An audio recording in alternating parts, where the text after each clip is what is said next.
만약 여러분의 피부를 마취제 없이 찢고 진통제를 놔주지 않는다면 어떨까요? 여러분의 몸속에 탄저균, 매독 등 유해균을 여러분의 의사와 상관없이 투입하고 천천히 고통 속에 죽어간다면 어떨까요? 살아있는 사람을 마취 없이 그대로 해부해서 내장을 빼내기도 하고 다른 동물의 내장과 교체하는 실험을 한다면 어떨까요?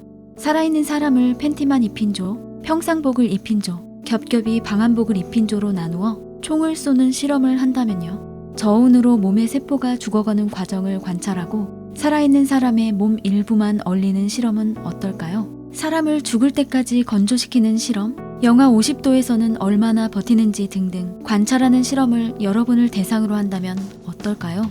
지금까지 제가 얘기한 실험은 실제로 벌어졌던 일입니다. 일제강점기 당시 만주에 있던 일본 소속 731 부대가 우리나라 사람들과 중국인들 등등 모아서 행한 마루타 실험이죠. 사람에게 행했던 일본의 이런 끔찍한 실험은 이제 비단 사람만의 문제가 아닙니다. 말 못하는 동물들에게 현재도 매일 행해지고 있죠. 인간을 위해 매년 수백만 마리의 동물들이 실험용으로 사육되고 있다고 합니다. 2020년 400만 마리를 돌파했던 연간 실험동물 숫자가 2021년에는 488만 마리로 하루 평균 13,000여 마리의 동물이 실험에 사용되고 있죠. 2020년 수치와 비교하면 17.8% 증가한 수치인데요. 가장 많은 실험 동물은 쥐입니다. 총 316만 마리가 사용돼 전체 실험 동물의 65%를 차지하죠. 고통 등급으로 따지면 극심한 고통이나 억압을 동반하는 D등급과 가장 고통이 심한 2등급이 전체의 77.8%를 차지한다고 합니다. 특히 원숭이류는 2등급 동물 실험에 이용된 비율이 84%에 육박했다고 합니다. 실험 종료가 된다 해도 이들의 운명은 가혹하죠. 동물보호법에는 실험 종료 후 건강에 이상이 없는 동물은 분양하거나 기증할 수 있다고 돼 있지만 대부분의 동물은 안락사된다고 합니다. 개를 예로 들면 개의 평균 수명이 15년에서 20년인데 반해 실험용 개는 2년에서 2년 6개월이라는 짧은 삶을 살고 있죠. 실험용 쥐는 온갖 실험 속에 죽어가고 죽은 쥐를 모아서 냉동 처리한 후 폐기물 처리법에 따라 허가받은 업체가 위탁 처리하는데 대개는 화장한다고 하네요. 이에 대전생명공학연구원은 매년 12월 실험용 쥐를 위한 위령제를 지낸다고 합니다. 최근 한국 휴메인 소사이어티 인터내셔널이 실험 동물의 날을 맞아 동물 실험을 반대하는 내용을 담은 단편영화 랄프를 구해줘 한글판을 공개했습니다. 화장품 실험에 동원돼 한쪽 눈이 멀고 한쪽 귀가 들리지 않는 토끼 랄프가 실험실로 출퇴근하며 실험당하는 고통에 대해 담담히 얘기하는 내용이죠. 이 영화는 영화 토르 시리즈의 타이카 와이티티 감독과 영화배우 잭 에프런, 매기 큐 등이 성우로 참여해 화제를 모았죠.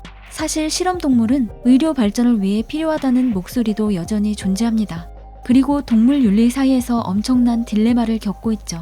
동물 실험 대체 방안이 속속 나오고 있지만 동물 대체 실험 활성화를 위한 법 제도나 인프라 부재로 인해 여전히 동물 실험을 하고 있는데요.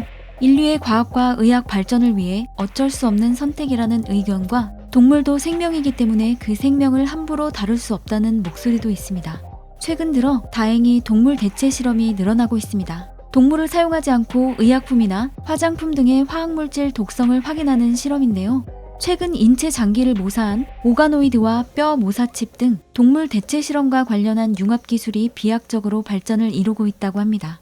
하지만 현재 동물 대체 실험의 활성화나 대중화까지 갈 길이 멀어 보입니다. 왜냐하면 앞서 말한 대로 인프라와 법 제도가 미흡하기 때문이죠. 남인순 더불어민주당 의원이 동물 대체 시험법의 개발, 보급 및 이용 촉진에 관한 법률을 2020년 12월에 대표 발의했지만 아직도 국회 통과가 이뤄지지 않고 있죠. 물론 동물 대체 실험이 아직까지 의학계 발전에 충분한 결과물을 내놓지 못하고 있는 것도 사실입니다.